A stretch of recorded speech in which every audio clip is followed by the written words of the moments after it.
too much noise today. I just need the road, the rain, and the hum of the engine.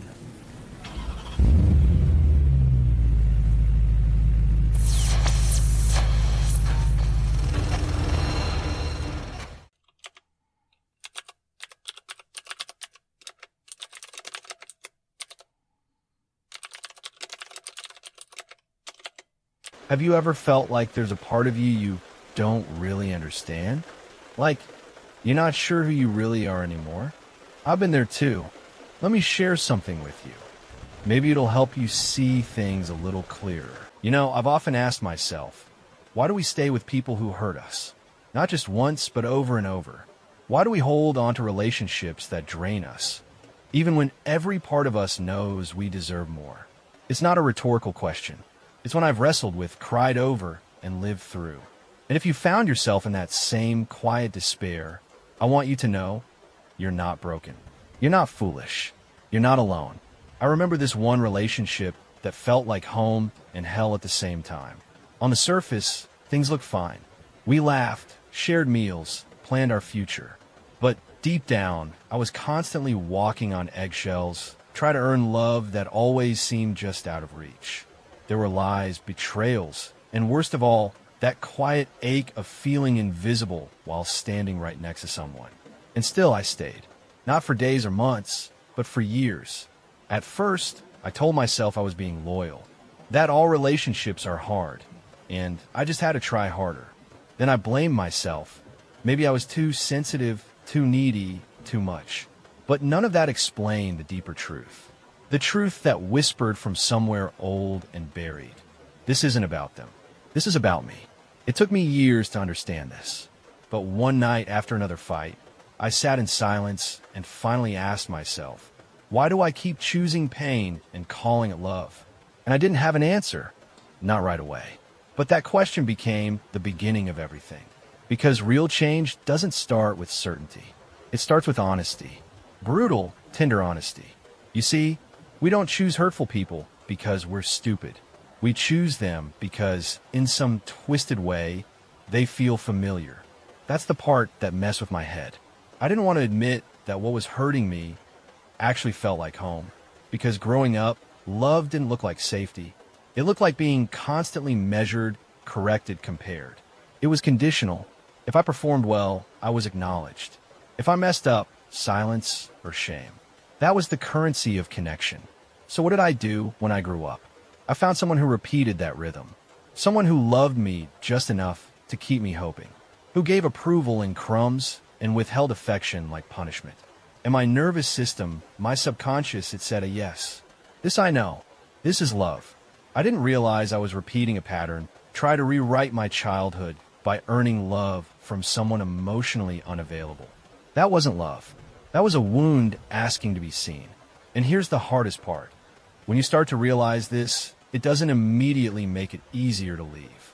If anything, it makes it harder. Because now you're grieving not just the relationship, but the version of yourself who never knew better. You're grieving the childhood that taught you pain was proof of love. You're grieving the illusions you built just to survive. But grief is not the enemy. It's the teacher. And once I let myself feel that grief, all of it, something inside me softened. I stopped asking why they didn't love me right, and started asking why I thought I had to fight for it in the first place. That's when things started shifting. Not overnight, and not perfectly, but slowly, like dawn breaking after a long night. So if you're there, in that dark, confusing space between knowing you deserve more and not knowing how to walk away, I get it. I really do. Be gentle with yourself. You're unlearning decades of emotional coding. You're breaking ancestral patterns. You're choosing to believe in a version of love you've maybe never seen before. That takes courage most people will never understand. And I want to say something else, something I wish someone had said to me sooner. The fact that you're even questioning your patterns means you're already healing. Awareness is the first light. It hurts, yes, but it's a sacred hurt. A hurt that clears the way for something truer. Stay with yourself through it. Hold your heart like you would a child learning to walk. You don't need to rush. Just don't look away. You're not meant to earn love. You're meant to receive it. There's this moment Maybe you've felt it too, when you start realizing that your entire idea of love has been based on survival. That all the times you thought you were falling in love, you were actually falling into a familiar pattern, a loop carved out by wounds you never chose. That realization isn't clean or comforting. It's gut-wrenching, because once you see it, you can't unsee it. For me, it came during a quiet morning, coffee in hand, no drama, no arguments, just an overwhelming emptiness while sitting across from someone I was supposed to love. I looked at her, and it hit me. I didn't feel safe. I didn't feel seen. I felt like a character playing out a role I never auditioned for. And that's when the truth finally landed. I wasn't in love. I was in a cycle, a trauma echo, a reenactment of my own emotional neglect, disguised as romance.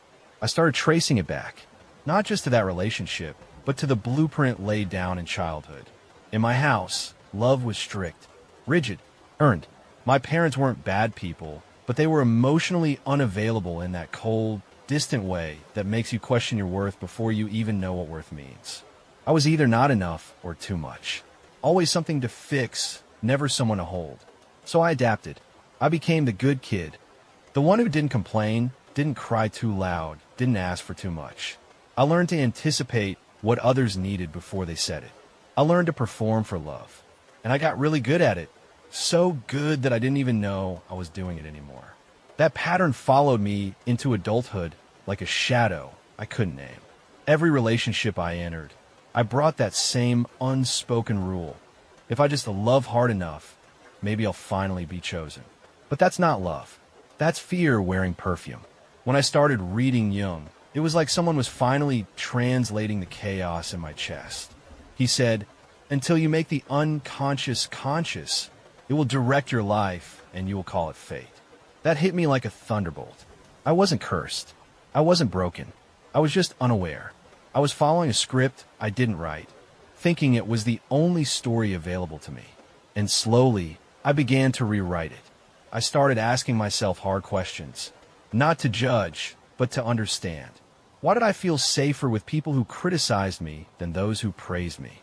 Why did affection make me suspicious, while inconsistency made me try harder? Why did I call it passion when it was really anxiety? These weren't just intellectual questions. They were emotional surgeries, peeling back layers of protective behaviors I'd carried for decades. I cried. A lot. I raged. I blamed. But underneath all that noise was something softer, a part of me that just wanted to be held without having to earn it. And that's the part one had to reconnect with. The version of me that existed before the masks, before the coping, before the survival. The real me.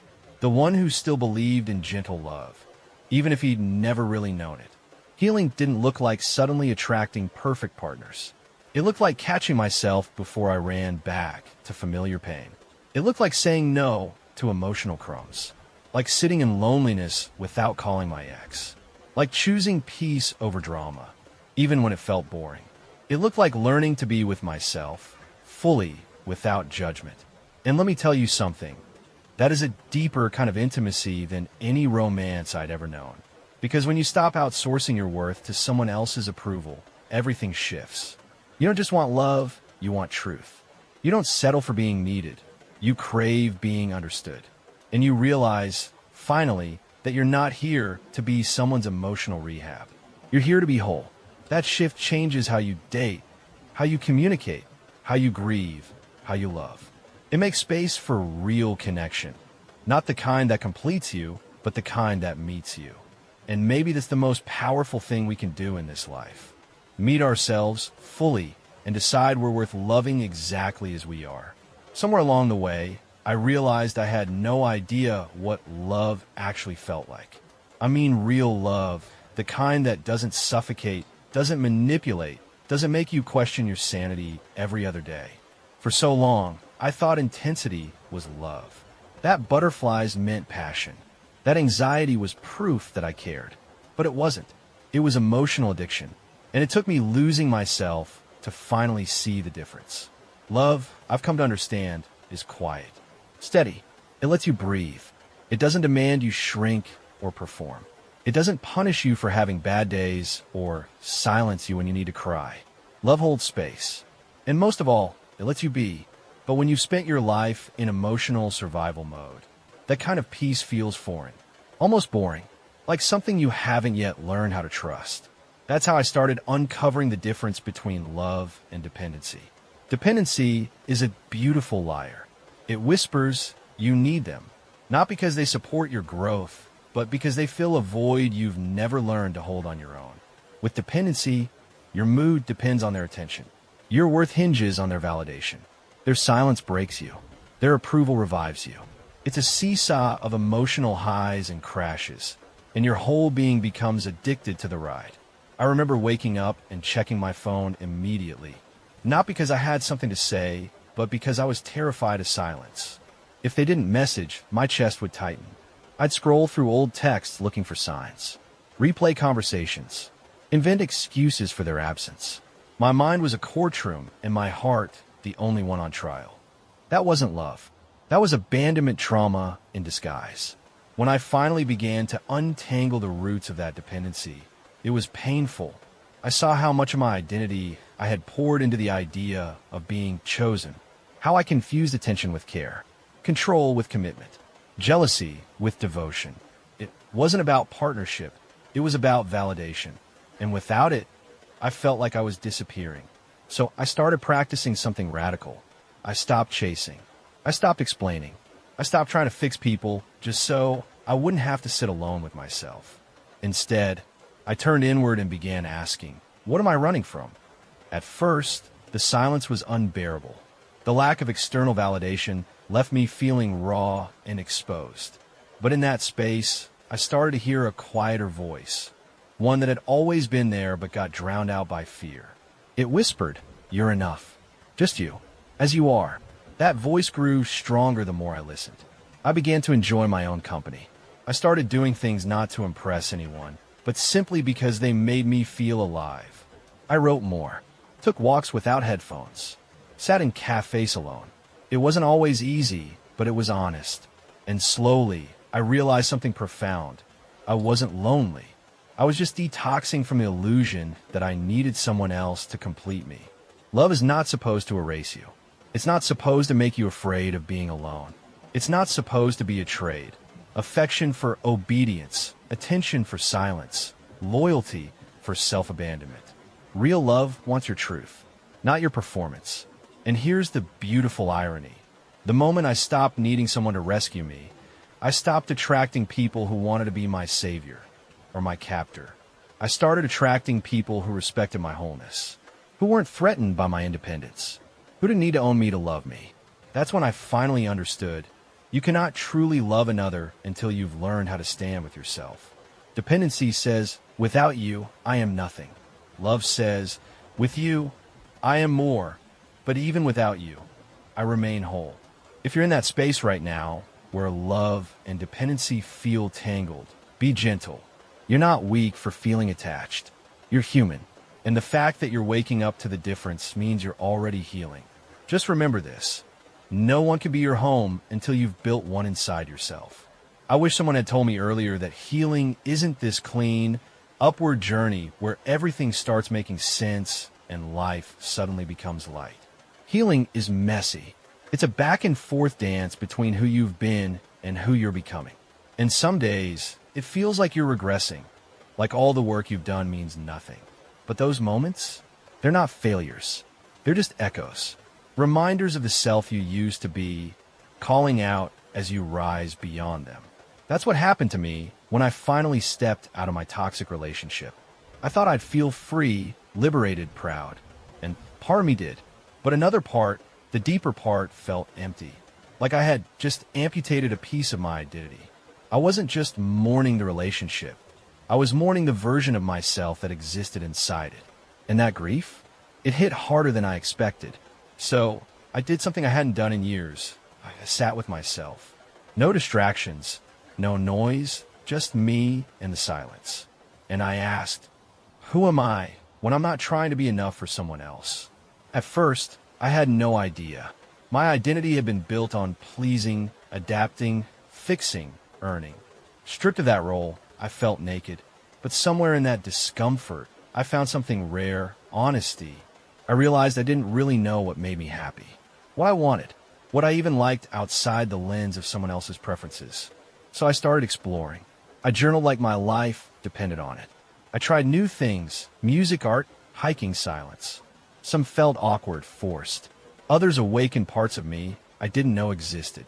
It wasn't glamorous. No one clapped, but it was mine, and that made all the difference. The more time I spent with myself, the more I noticed something beautiful. The anxiety started to fade. Not all at once, but slowly. My value wasn't hanging on the approval of another person anymore. I didn't check my phone first thing in the morning. I didn't stalk old messages looking for meaning. I stopped trying to decode silence like it held a secret truth about my worth. And instead, I listened to me. I realized that solitude wasn't loneliness. It was sacred space, a kind of emotional reset, a chance to hear my own voice after years of static. And in that space, I started asking better questions. Not why didn't they love me, but why did I think I had to stay where love wasn't? That shift changes everything. Because once you begin to know yourself, you stop bargaining for love. You stop shrinking to fit into someone else's life. You stop seeing yourself as half of something and begin to embrace your wholeness. That's the truth no one tells you about healing. The more you know yourself, the less you'll tolerate what hurts. And not in a bitter, guarded way. In a peaceful, grounded, I love me too much to stay here kind of way. It's not that relationships become perfect. They don't. But your standards change. You stop being impressed by grand gestures and start paying attention to consistency, to presence, to respect. You no longer chase emotional highs. You seek emotional safety. And when someone disrespects your boundaries, you don't beg, you walk. And here's what's wild. The more rooted you become in yourself, the more you attract people who are also whole. Because like recognizes like, you stop relating through wounds and start connecting through truth. It's no longer about completing each other. It's about walking together, side by side, with mutual admiration and space to breathe. So, if you're rebuilding yourself right now, if you feel lost or raw or tired, I just want to say, you're doing sacred work. Even if no one sees it, even if it feels slow or uncertain. Every moment you choose yourself, every time you sit with the discomfort instead of running, you're creating a life that's real, a love that's honest, a foundation that can't be shaken by someone else's absence. Keep going. The home you're building inside yourself is worth everything. There comes a point when you stop asking if someone is the one and start asking a different, deeper question. Who am I when I'm with this person? That question changed everything for me. It made me see that the most important choice in love isn't about finding the perfect partner. It's about choosing someone who brings you back to yourself. For most of my life, I looked for people who would fill the holes in me.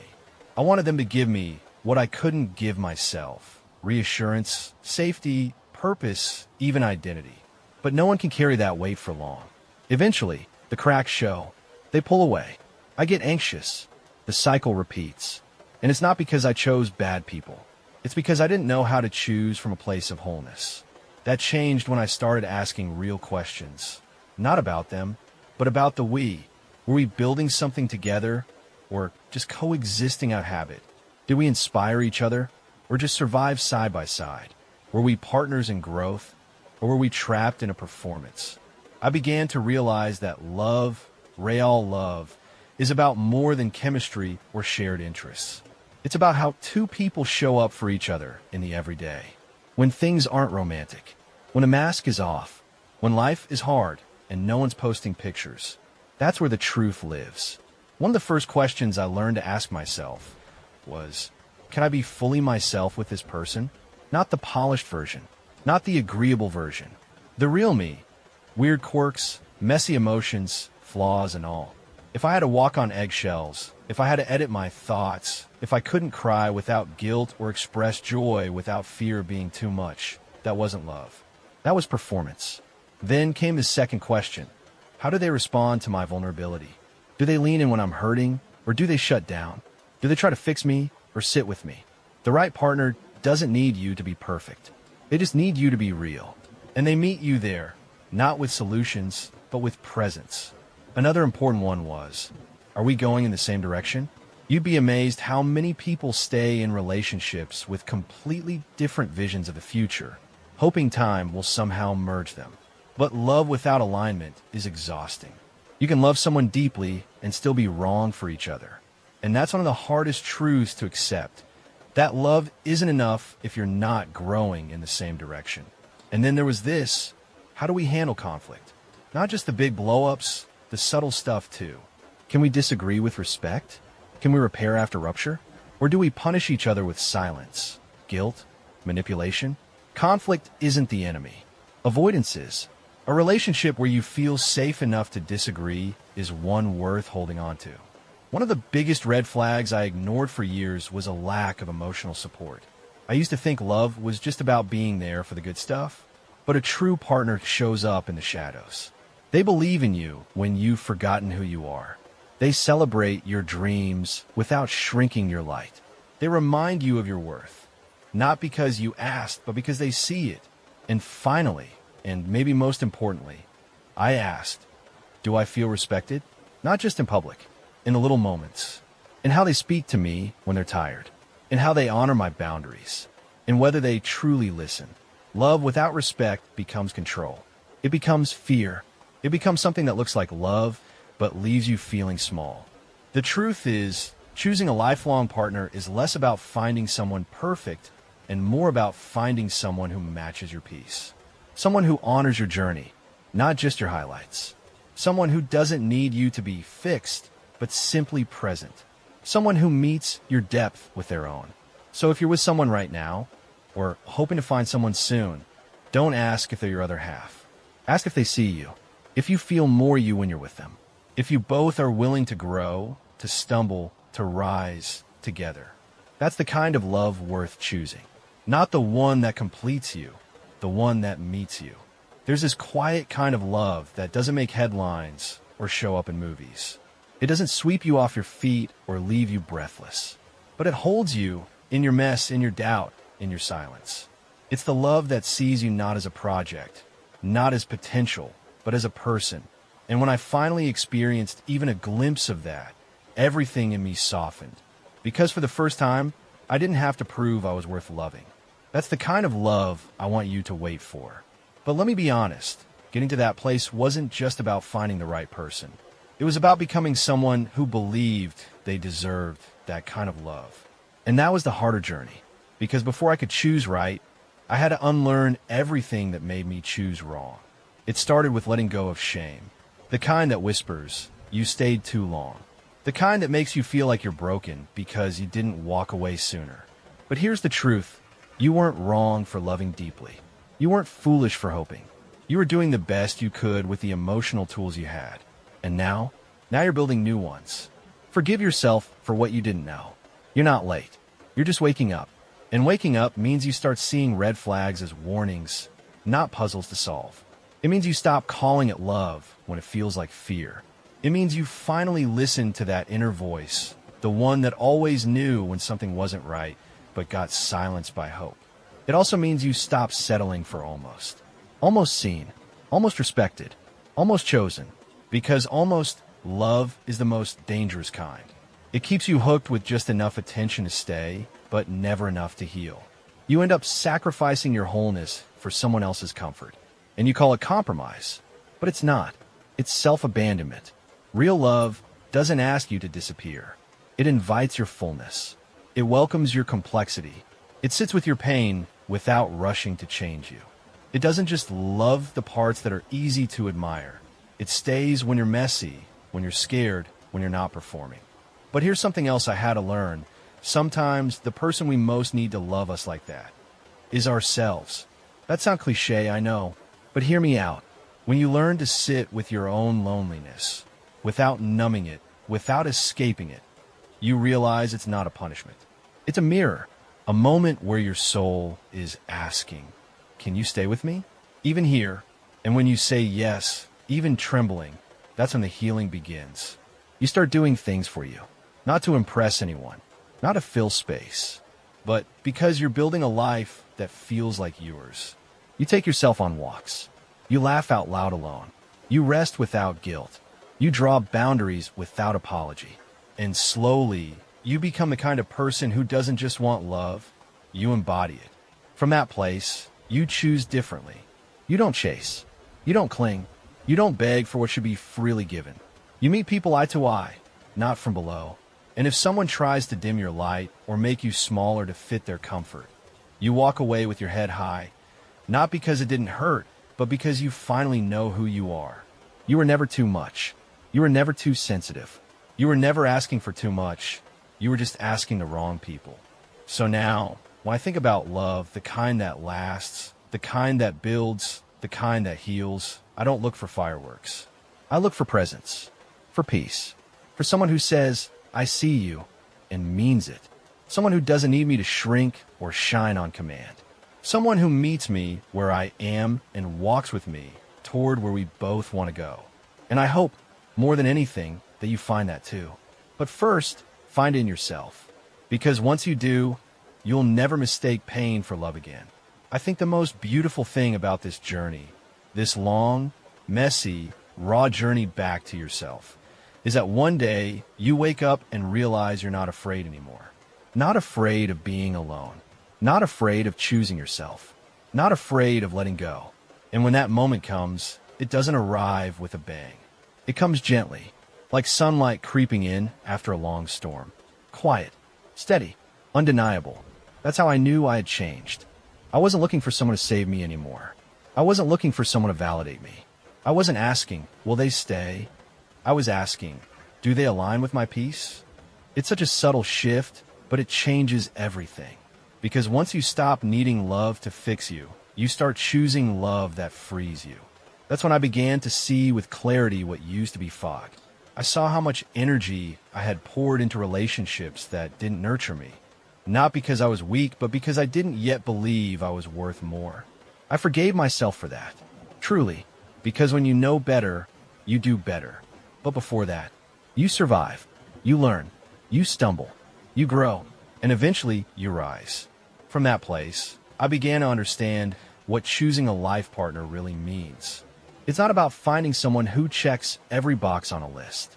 It's about resonance, safety, shared values, a deep, honest friendship that allows space for both of you to evolve. It's about building something together, not losing yourself in someone else's story. So how do you know when it's right? When it's real. It's when you don't have to hide. When your laughter comes freely. When your tears aren't seen as weakness, but as truth. When you fight, because you will, but you fight fair. You repair. You return to each other, not out of obligation, but out of love. Out of choice. It's when your quiet is respected. You know is heard. Your boundaries are honored without being questioned. It's when you're allowed to grow, even if it's uncomfortable, even if it challenges the relationship. Because the right person doesn't fear your growth. They welcome it. They grow with you. They don't clip your wings to feel safer. They open theirs and rise beside you. And when it's not right, you'll know that too. Not because it's painful, though it often is, but because it costs you your peace. It asks you to fold in on yourself. It dims your light. And even when it feels familiar, it won't feel safe. And that's the difference. Real love feels like freedom, even when it's hard. So now, when I choose people, not just romantically, but in every relationship, I ask, do I feel safe here? Can I be soft here? Do I leave feeling more like myself or less? That's my compass. That's how I choose. And I want that for you too. Not just to be loved, but to be seen. To be chosen not for what you offer, but for who you are. To be loved not despite your complexity, but because of it. You don't have to beg. You don't have to bend. You don't have to prove. The right people will never require you to betray yourself to stay. So take your time. Be intentional. Ask the hard questions. Listen to your body. It always knows. Don't rush just because you're lonely. And don't stay just because you're afraid. Because the relationship you build with yourself sets the tone for every relationship that follows. And when you honor yourself fully, something sacred happens. You attract people who do the same. If this felt meaningful to you, it might mean something to someone else too. So hit like, leave a comment, or subscribe. That's how YouTube knows to share with others. Maybe together we can help someone see things a little differently.